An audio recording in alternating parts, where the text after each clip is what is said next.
Hello and welcome all to the Franchise Tag podcast for the old fan, the new fan, and the UK fan. I hope you're doing all okay. The free agency period has called off very appropriately for us to going into April because now we are into draft season. We've had the combine, we've seen them at college, we've had some movement within the draft with teams trading, which we will talk about in a moment. But now it's time for the Franchise Tag to focus on the draft, on the players that are coming out of college and who are they going to affect, which teams they're going to go into, where they're going to affect. It's going to be a lot. It's going to be a big month. We are focusing today on the offensive side of the ball. Today it's quarterbacks, it's wide receivers, it's offensive linemen, and maybe a couple of times running backs thrown in there every now and then. In a week that's seen myself get COVID for the first time, anything could really happen in this podcast today. I am still recovering, so apologies if my voice is hoarse and I may splutter or, sneeze or anything like that. That's show business, baby. When you're live broadcasting, anything can happen, can't it? I mean, anything can happen. We've had it before live on the podcast with Russell Wilson being traded to the Broncos. More live things could happen. Adam got sort of, lured into a false sense of security by sleeper earlier, thinking there was going to be a huge trade. Was it AJ Brown? That's what we were hoping for. We were AJ Brown, DK Metcalf, any of the initials. We were hoping for any of them to come through, and instead it was Gronk saying he's not ready yet to commit to football, I believe is what it was. A fascinating story. Well, while Gronk is trying to recover and bring that broken heart back to pieces after his best friend Brady retired and then unretired, it's just so much confusion, Gronk, for a man that can't count to 10. It's okay.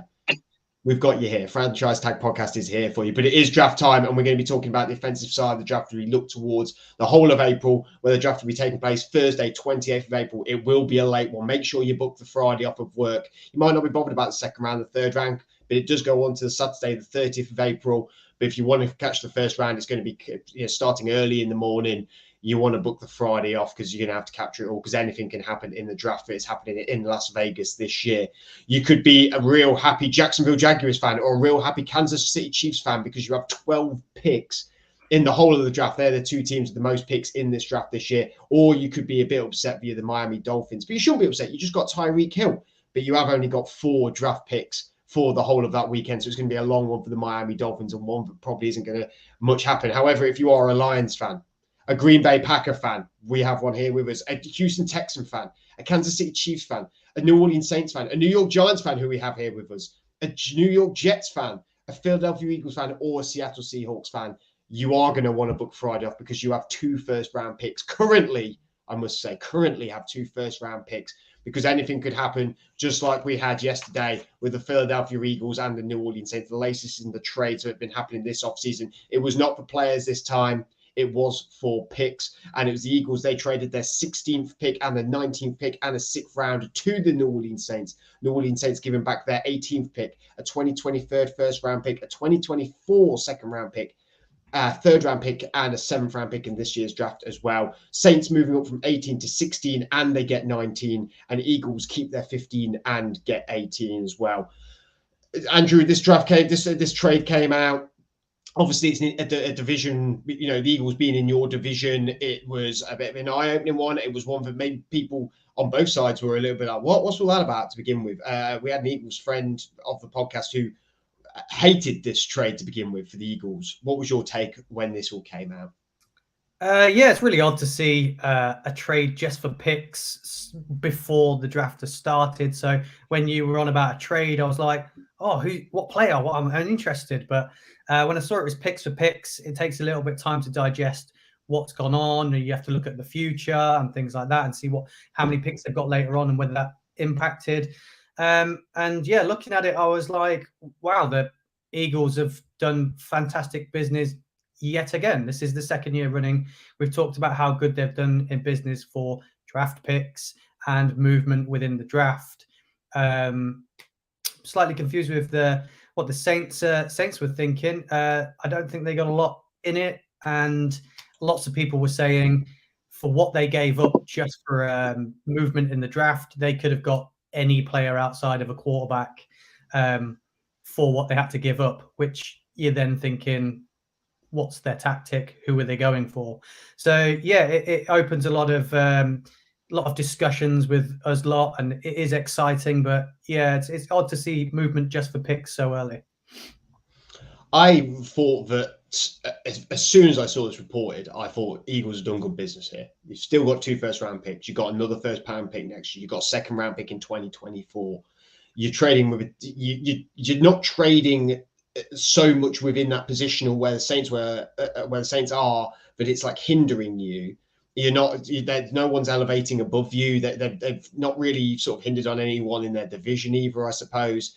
But they seem to be accumulating picks. Adam, really, the only question I had from this Eagles trade is where is Philly at the minute? Because this roster feels like it could really push, and this division definitely is something they could win this division if they really put their minds to it. They have 3 first-round picks. That could be 3 starting players. You now have only 2 maybe starting players. And you seem to be on the cusp of maybe pushing a little bit more here. I feel like it is working out with Jalen Hurts, but there is question marks there. What does this say about the Eagles going forward?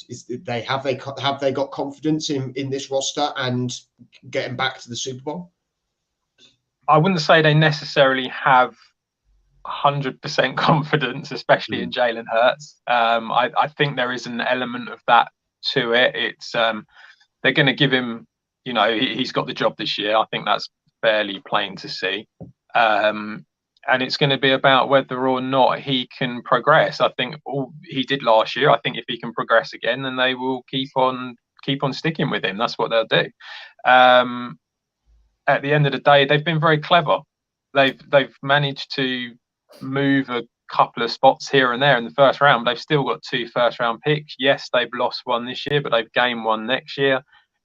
They're going to get 2 first-rounders this year and then 2 first-rounders next year if they stick with the picks. So it's a good move. I mean, they're building a roster, a young, solid roster of first-round picks, and that's normally a very good way to get yourself into the playoffs and potentially into the Super Bowl in a weak NFC. You know, and the other thing is this is what you've got to remember. It's not just about the division, it's also the conference as well. I mean, the theory is so with Green Bay, Rodgers will be gone in a couple of years. That's the theory. So you have to think that they're going to be in a massive rebuild. So that's them out the window.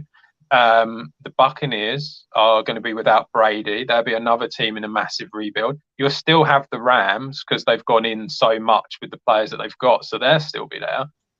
But realistically, who else is there on the NFC side? There's, you know, you've got the 49ers. Maybe if Trey Lance progresses, there's potential there. But at the moment, there isn't anyone else that is really standing out. The Eagles and what they're doing is they're quietly building a really good roster, and they could quite easy. They seem to have a game plan, and it seems to be working for them last year. Don't see why it's going to change this year. Yeah, I think they've done very well. If we do see one thing this off-season, it is that slowly Adam's Eagle hatred is coming out of him, like he's almost been baptized by the Nick Foles of Philadelphia, and that he's finally going to come around to that the Eagles actually have a plan. They know what they're doing. They're looking competitive. They have a young squad. There's a lot of positive verbiage coming out here, Adam.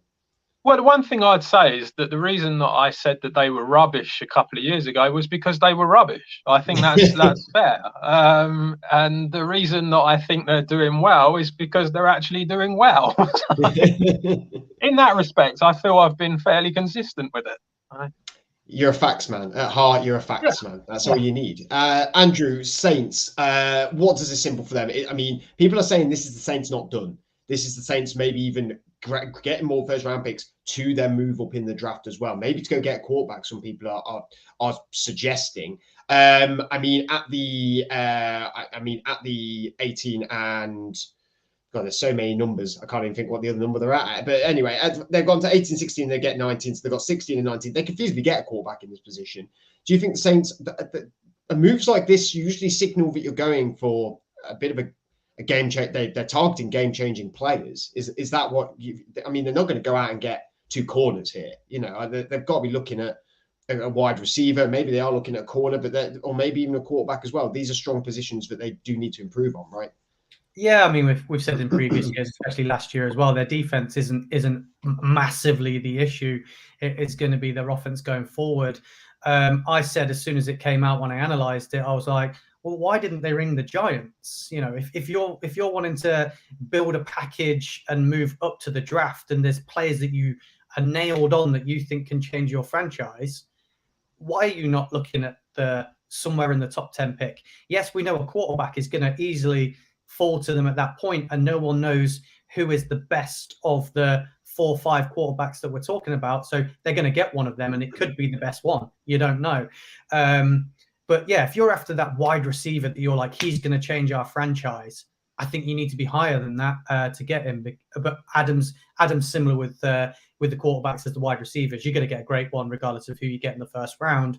But if there's someone you're like, that's the one I want to build around, I think you need to be higher than what they are if that's the case. So yeah, I would have been ringing the Giants.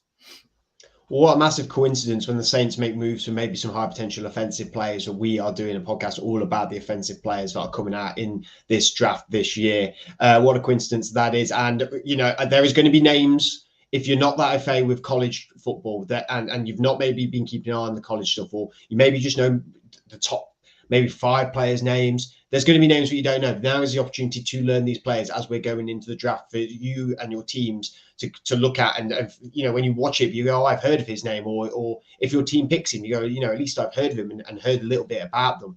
And that's the opportunity we're going to be providing today. Andrew is a huge college football fan, watches as much of it as he can. He is more of our college guy here on the podcast. I am playing host. However, I will put my 50p in here because I do keep my finger on the pulse. Adam is slowly getting to his college stuff. It's definitely kept his finger on the pulse on every wide receiver that Green Bay could, should, and maybe even draft.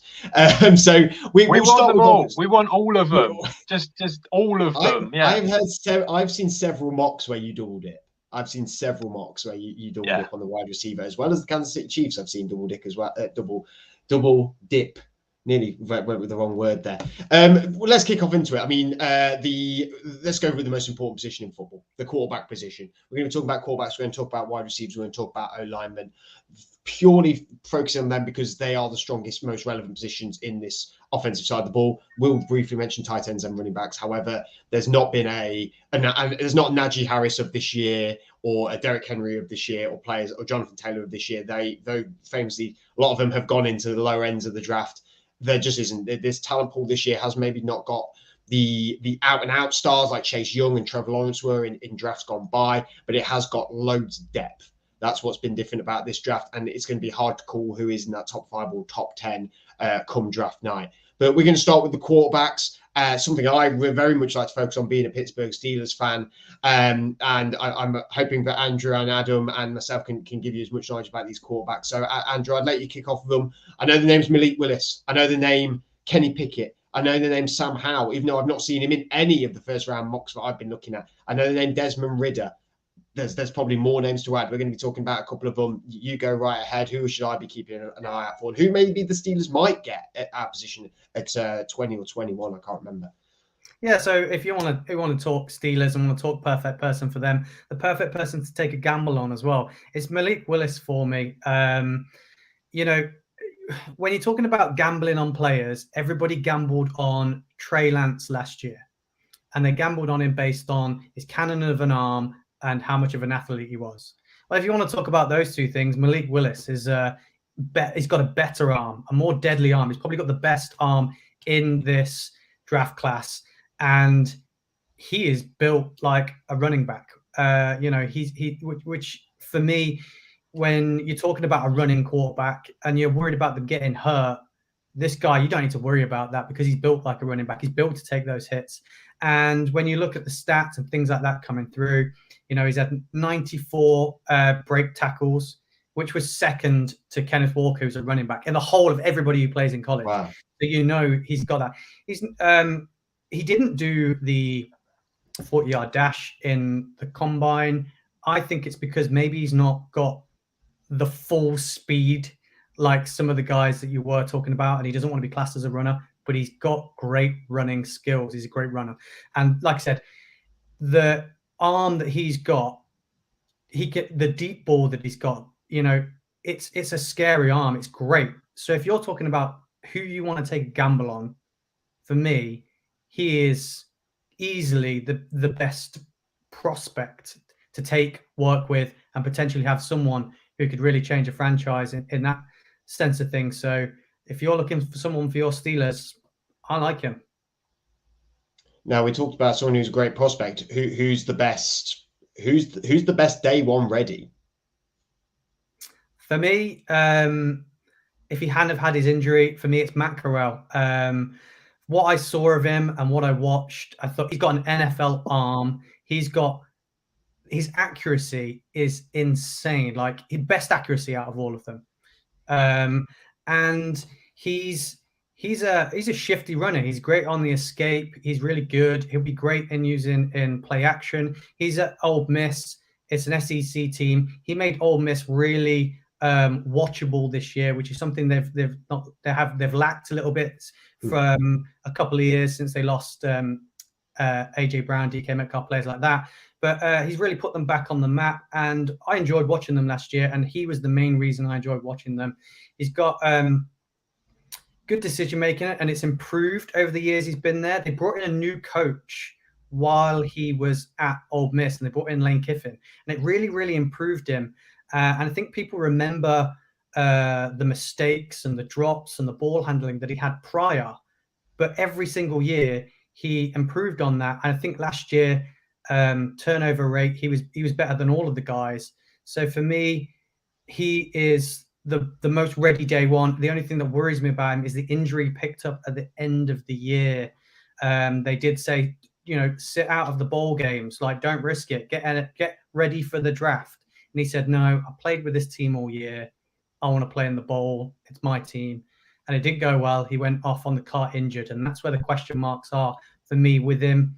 In terms of like when people are talking about these guys and they're unsure of what they can produce, take Kyler Murray, for instance. He's a guy that's got good accuracy. And when he's out of the pocket, is elusive and can escape.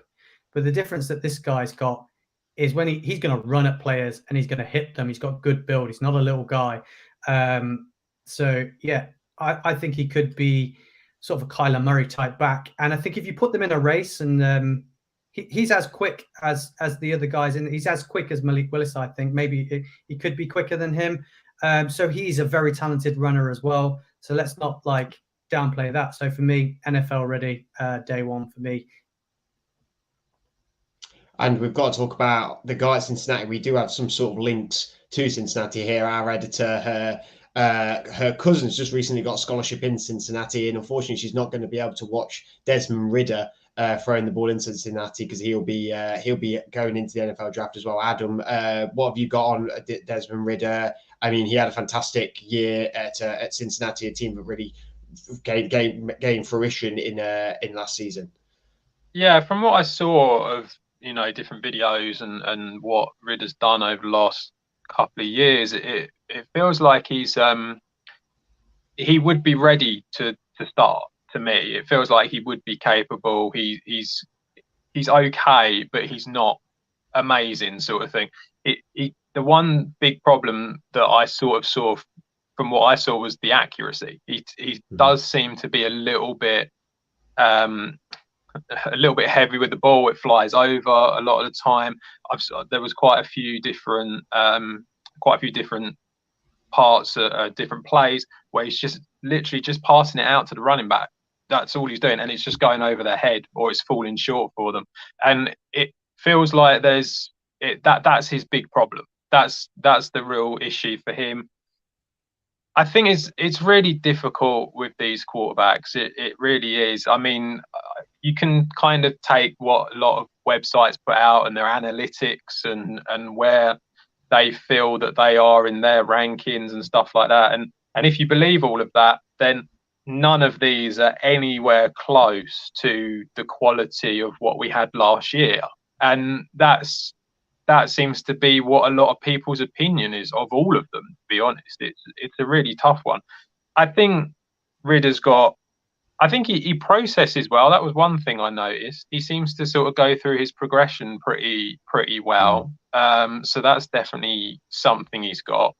But yeah, I mean, I wouldn't want to be drafting a quarterback in the first round this year, to be honest. That's the problem. I think you have to look at it almost as though some of these guys are there to develop.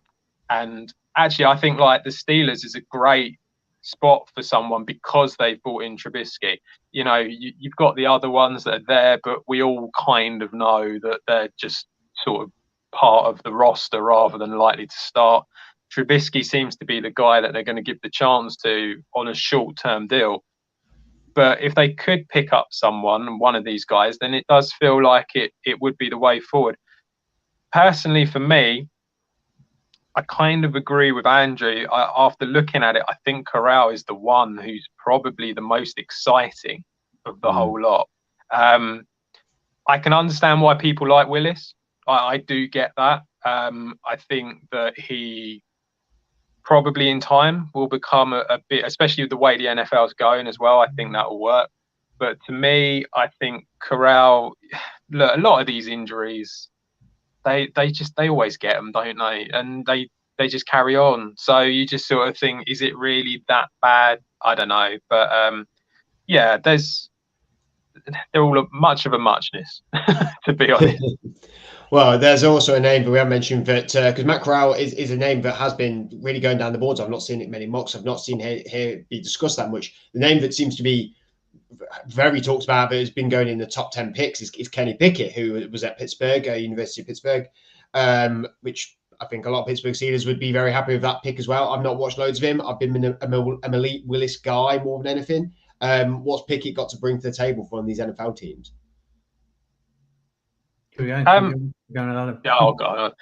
think from what we all saw of the combine, he's got a good arm. He seems pretty athletic, you know. But they all, like I say, they all do kind of thing. It's like he looks like he's a talented quarterback who could start in the NFL and give it a good go. I mean, the one thing that I did notice, and you don't pick it up in the combine, but you do when you look at him playing, he doesn't stay in the pocket very long. He's out of that pocket as quickly as he can possibly be, which is kind of a bit of a problem because I saw like plays that they showed, and there's guys that were open if he had stayed in there just a little bit longer, and he was too busy running and trying to get out of it. And you sort of think, well, you know, if you're not going to be brave enough really to stick in the pocket long enough at college, what are you going to be like in the NFL, sort of thing? So that was the one thing I noticed with him. But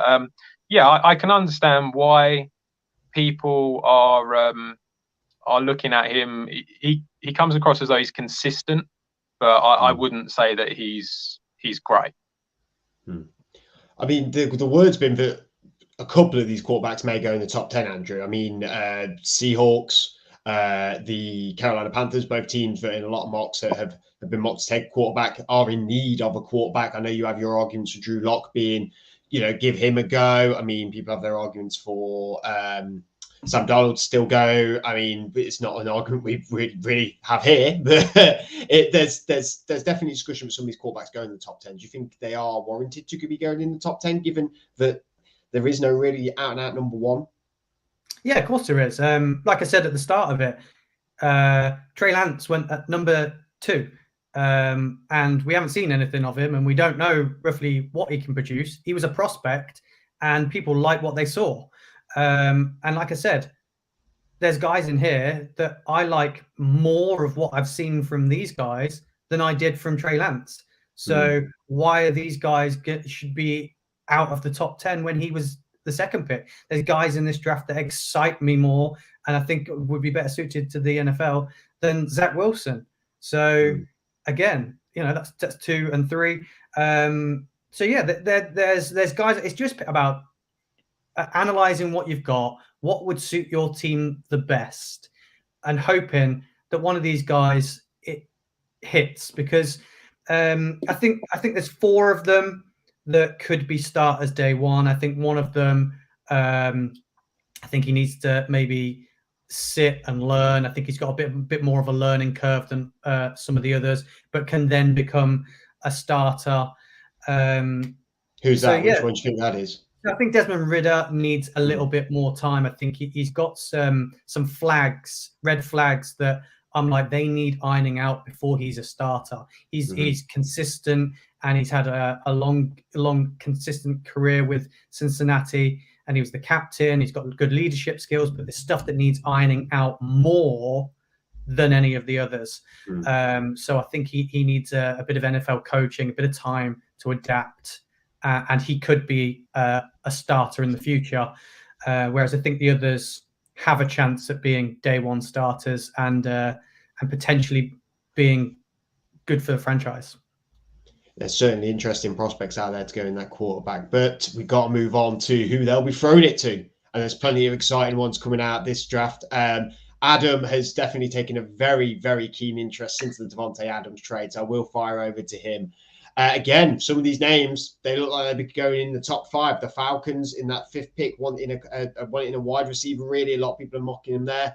Us included have said that they really need a wide receiver. There's plenty of these teams that look like they could go double wide receiver in the first round. Why don't you guys kicked off with who you're looking at, who you're liking, and maybe who you think the Packers might be able to get? All of them. We'll have all of them. I said before, we'll still have all of them. That's all you need to know. Look, these guys are ridiculous. They really are. You look at some of the video, it's insane what they can do. It's really difficult to sort of pinpoint exactly who the Packers should go for, because you kind of feel like they have the ability to go for any of them, really. I don't think Garrett Wilson will be there, unfortunately. I think he's the best of the lot myself. But I think he'll go before. There's lots of rumours about Drake London going early. Again, I think he'll go before it reaches Green Bay. I do really like Chris Olave. I think he's a really, really good wide receiver. He's got good speed and size, great route runner. And the one thing that a lot of people kind of don't think about, a lot of these guys, they've had one really good year. Well, Olave's had 2. So that's the reason I think that he's very good. He's gettable as well, I think, for the Packers. So I think I'd love to see him there. I looked at the tape, really like Treylon Burks. Think he looks really good. You know, I know it was Arkansas, so it's not quite against the bigger teams as much. But I think the thing with Burks that I noticed is just his size. I mean, he's about 40 pounds bigger than what Olave is. It's ridiculous. And yeah, I know he didn't run as fast in the combine, but I mean, you put pads on him and he just looks like a bulldozer. And I think he would work really well in a Shanahan offense. You know, he really would. And it's that Deebo Samuel style guy that he could do that kind of stuff. So I think he would be great for the Packers. Jameson Williams is another one who was just really good as well. Vertical kind of wide receiver, 6'2", you know, tall enough. That's something. If you want to speak specifically of the Packers, then Gutekunst has kind of always gone for the bigger bodied kind of guy. So someone like that would be great. He did have a bad injury, but as we've said before, you know, these injuries are all a bit, you know, they always come back from them. They always seem to be good. One guy who's a little bit not first round, probably second day, if they wanted to go towards the second day, was Alec Pierce from Cincinnati. I thought he looked decent, and you know, another big-bodied wide receiver, strong guy. He kind of got taken out of the game when he played against the sort of the better teams. That is a little bit of a concern, but then obviously if you know, he's going to progress. He's not going to be a first round guy. So I think he's definitely someone that really everyone should be looking at. But yeah, I mean, there's There's loads of them. Well, you are doing your research because that's a name I haven't heard of. So that's you're very well done to you. Andrew, it's no secret that you're an Ohio State fan. There's a couple of our Ohio State receivers. Chris Olave, one is a one player that you've been really high on for a very long time. Some Alabama receiver and Arkansas receiver as well going in the mix there. You love Chris Olave. Is there anyone do you think they're all at an equal level, or do you think Chris Olave pushes above everyone else? What's your opinion on this receiving core that's coming out? No, I agree with Adam that probably Garrett Wilson is the best guy in this. He looks like Jaden Waddle 2.0. He's a great route runner. He can play at every single position. You know, they used him in the slot. They used him a lot in that. He can be a wide receiver one. You can build a team around this guy. He can play everywhere. And what I really like about him is great route runner, but his yards after the catch. You get him the ball, he's making plays. I think that's the big thing that separates Wilson from Olave, both from Ohio State. Olave is probably the most intelligent runner, the best route runner. 87% of his sort of separation comes from how well he runs his routes. And Olave's got great hands. He only had a 5% drop rate. So if you want a guy that you're going to put the ball out, he's going to be where he says he's going to be, and he's always going to catch it.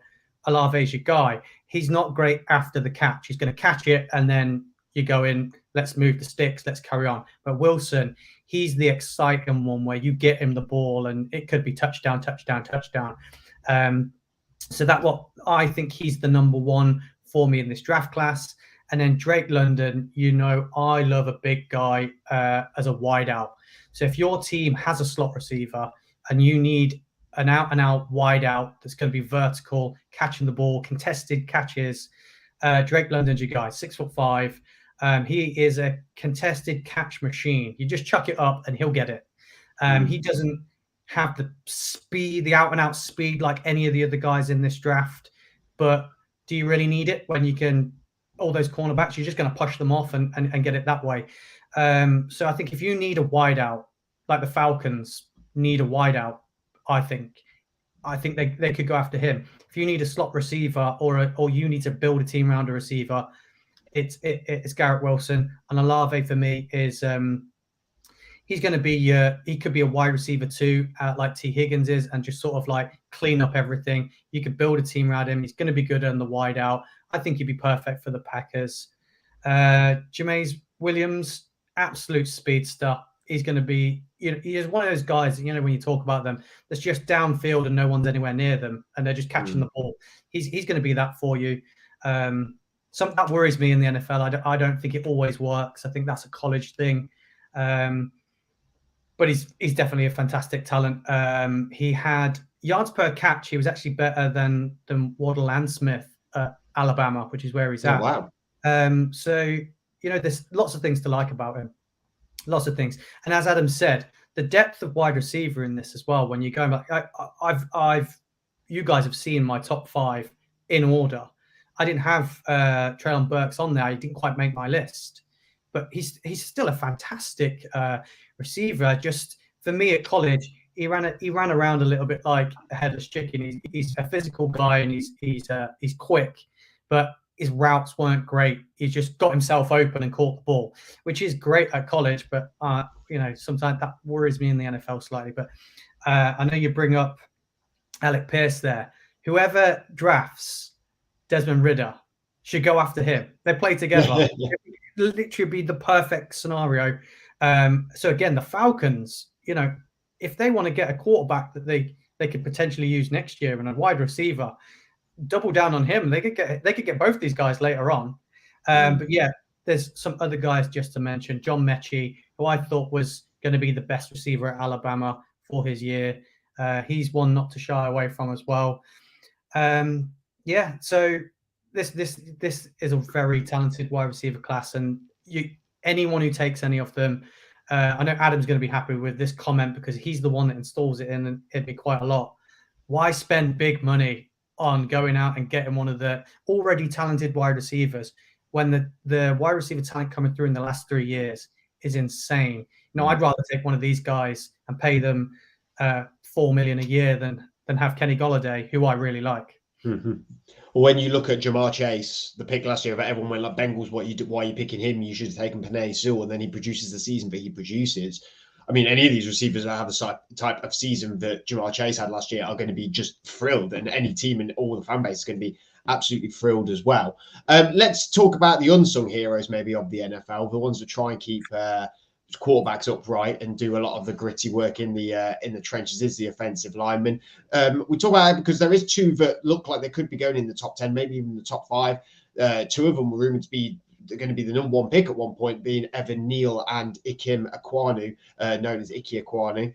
Adam, I know it's probably not your strong point, the offensive lineman, but you've surely heard of names now, haven't you? All this research, all this deep diving that you're doing in the draft. Is there particular big guys that you're interested in? Yeah, I mean, there's again, it's quite a strong selection that you can have here of guys where there's lots of them that are going to make a big difference. I mean, as you said, Ike Ekwonu looks really good.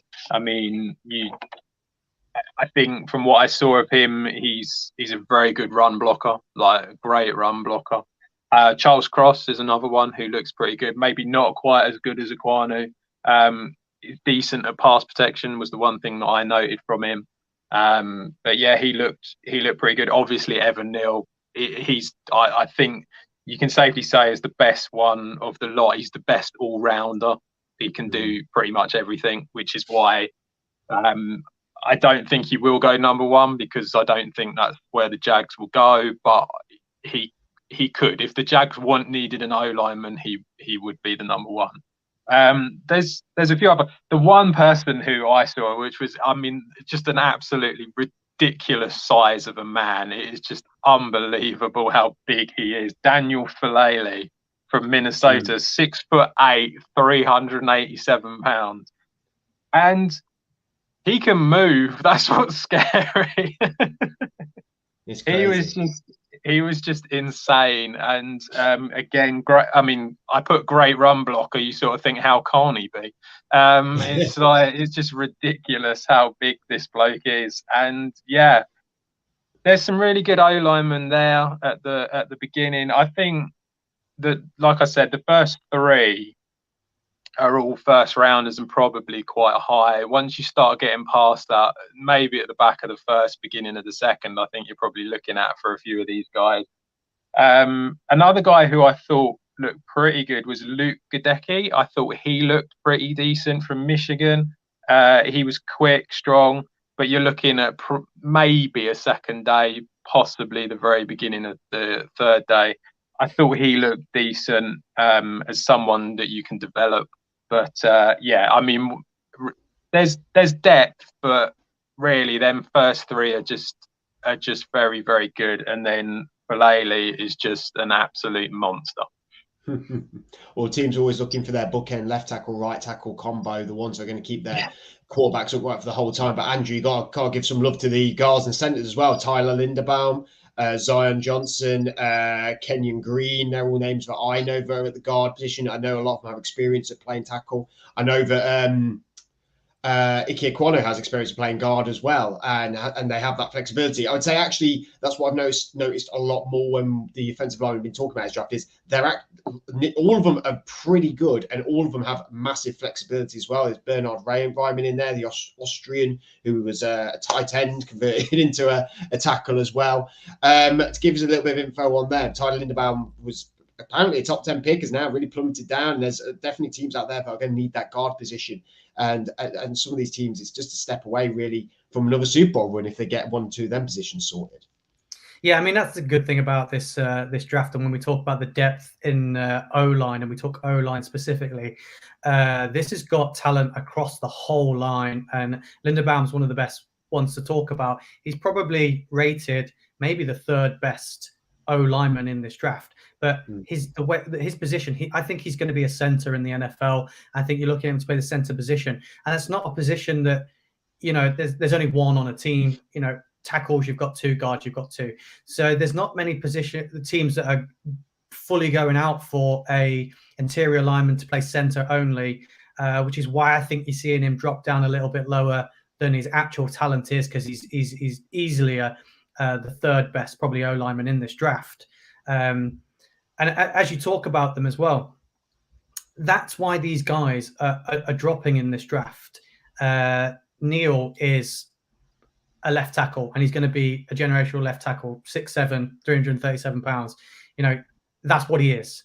And because that's what he is, how many of those teams at the top didn't invest in a left tackle in the last couple of years? Not many, which is why I think Icky might pip him slightly, because he's got that right tackle experience. He's got that guard position. I think there's a lot of teams that are, like you say, looking to bookend. And I think that's where his upside comes a little bit more. Do you need to solid up your left tackle, or are you just trying to strengthen the O-line? So that's where you pick between these guys. But another guy you named there at the guard position, Kenyon Green. I absolutely love this guy. I think he's fantastic. He's played every position. He's played left tackle, right guard, left guard, and he's played well at all of them. So if you want a guy that you can move around or potentially have as a tackle, try him out at tackle. If he's a great tackle, brilliant. He is a big guy. People worry about his length a little bit, but you can move him to guard. Quentin Nelson is a guard, and I think we forget that everyone talks about Quentin Nelson as possibly being the best O-lineman in the league, and he's not a left tackle.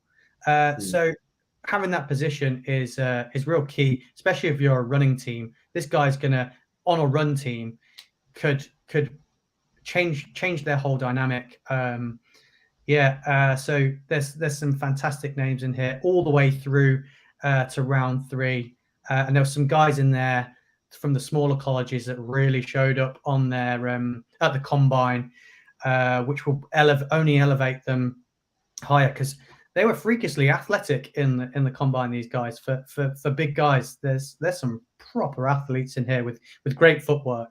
So this O-line has changed from what it used to be. These guys are athletes now.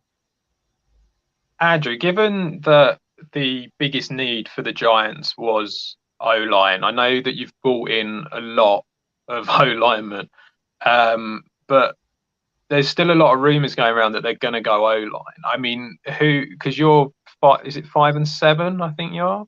Yeah. I mean, is any of them, like, do you think will be available that you desperately want? Or do you I mean, as I said, I think that the Jags will probably go edge at the number 1. So, there's a strong chance that the strongest O-lineman might even be around. Yeah, I mean, Fred's always talked to me about this. We've got a great left tackle. I'm happy with our left tackle. He was the only one of our own line. We spent a first-round pick on him, and I think he was the only one of our O-line that was talented. So we brought in a couple of guards. Fingers crossed, eventually Nick Gates can get better at the center position. So I think we'd only be looking at bookending right tackle. And if for me personally, if that's what you're doing and you're happy with your left tackle, then wait till the second round, because we've all just mentioned it. There's guys there in the second round that are equally as talented to fill that position. So I find for the draft, why not go after someone who's special, that's going to change your franchise just in their position they play? Why don't you go after that edge rusher that's going to get you like all the sacks and get a bit of pressure? Why not go after that cornerback that's going to shore out, linebacker? We've seen how important that's been. So I'd be more excited if they went after that guy that's going to be a day one superstar, rather than strengthening a poor O-line when you can do that in the later rounds. It's all about depth. I think that's going to be a word that we repeat constantly throughout this draft period in April. Depth, and more depth. So thank you for joining us this evening. We really appreciate you all watching. We're going to be talking lots about the draft throughout the whole time this April. We're going to be talking about the defensive side next week. We're going to be bringing about the alternative mock draft, just because it annoys all of you, because we have such a mad draft. We decide it's going to be even worse this year, Andrew, because we've got another person, George, involved in it, who's going to give you probably another balmy position that this team should go for. So our draft is going to look real crazy by the end of it. And then we're probably hopefully going to finalize out the last bit of the draft with our quote-unquote official mock draft we'll probably work through together. There'll probably be a bit of debate in there, a bit of discussion. That might be a bit of a longer one, but it's what you need just days before the NFL draft will be happening on the 28th of April, Thursday in Las Vegas. Like I said, make sure you book the Friday off now because it's going to be a late one. It's one where you're going to want to call your mates. You're going to be wanting to watch it all together, get the snacks in, get the beers in, and having a good time. But until then, thank you for watching us. Thank you for listening to us. We're the Franchise Tag Podcast, and we'll see you all very soon.